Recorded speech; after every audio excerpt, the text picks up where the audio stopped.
my name is Sama and I'm a director of piano on the Treble Clef project. So this video is for everyone who thinks that they've missed the boat to play the piano or to learn to play the piano because of everyone around them who said that they've played for like a double-digit amount of years. Now, as someone who's played the piano for like 9 or 10 years, I can tell you that you do not need that much experience and you really only need to know the basics and then you can play any song you want. The only thing that distinguishes a person like this with a person like this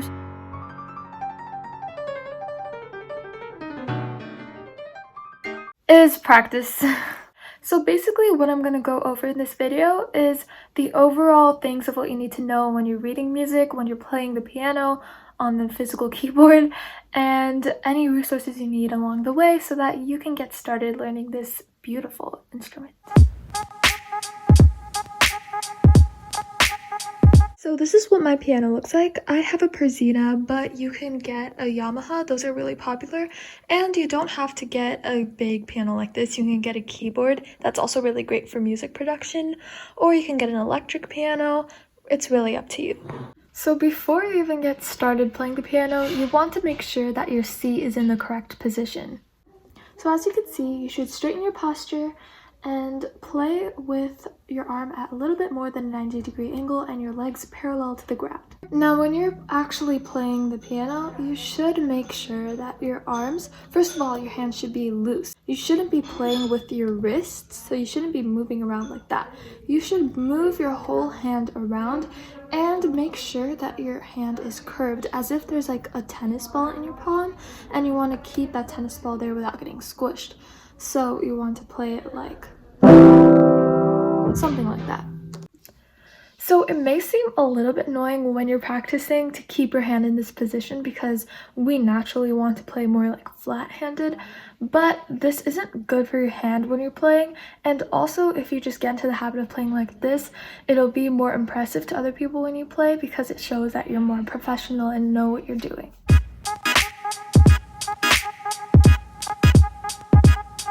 Okay, now for the fun stuff, the books and the theory and the actually playing the piano. So I've had a lot of teachers in the past who have recommended me a bunch of different books, and I have ended up with these many books plus these, but you don't need that much. I will tell you which ones that I actually thought was good and then others that you can look through and see which one fits you best. So my favorite band was Faber and Faber because they had really nice songs to learn. You wouldn't get bored when you play. They're pretty and they have like this 3 set which I recommend you get, which is like a lesson book, a theory book, and then a performance book.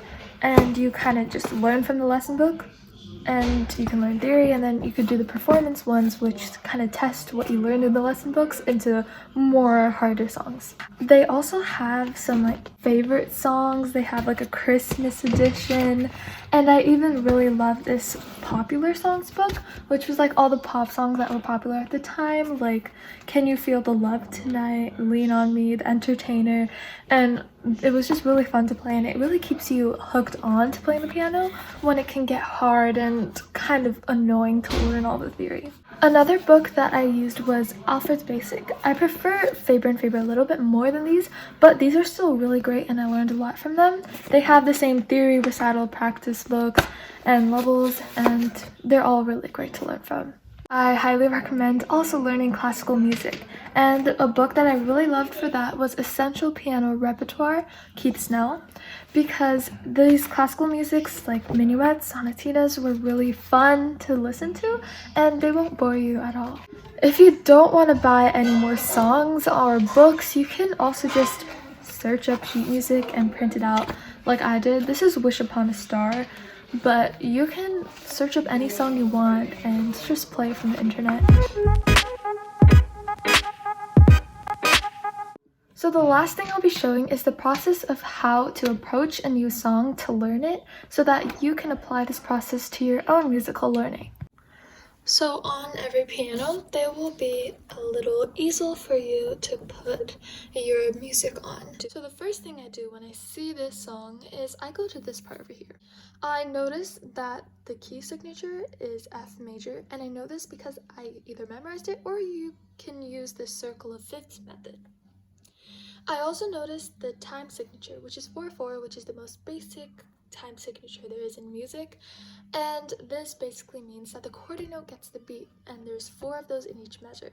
So it's 1, 2, 3, 4, 1, 2, 3, 4, and all the way through.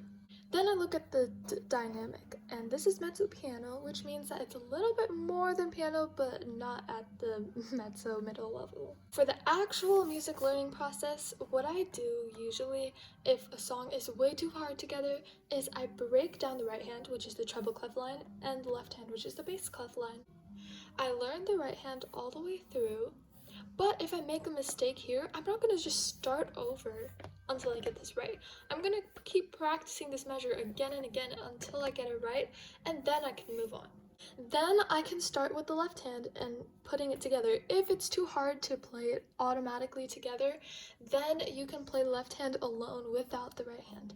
Then I would put it together once I've done the same process of doing measure by measure, getting every line right, and then it'll come together the more you practice it together. It can take a little more practice to get used to playing two hands together that are playing different parts, but I promise it'll get easier the more practice and time you spend on it. As for practice, I highly recommend spending little amounts of time every day.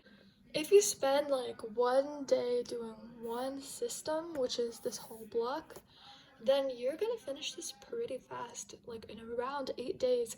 So if you just break it down into lots of days, that's gonna compound on each other, and you're gonna finish the song pretty fast, and then you can show it to your friends and family. Thank you so much for watching. Since this video was aimed towards people who want to play the piano but don't really know where to start, this video wasn't as in-depth on the theory of piano, but stay tuned for more videos on more in-depth explanations of everything I've talked about.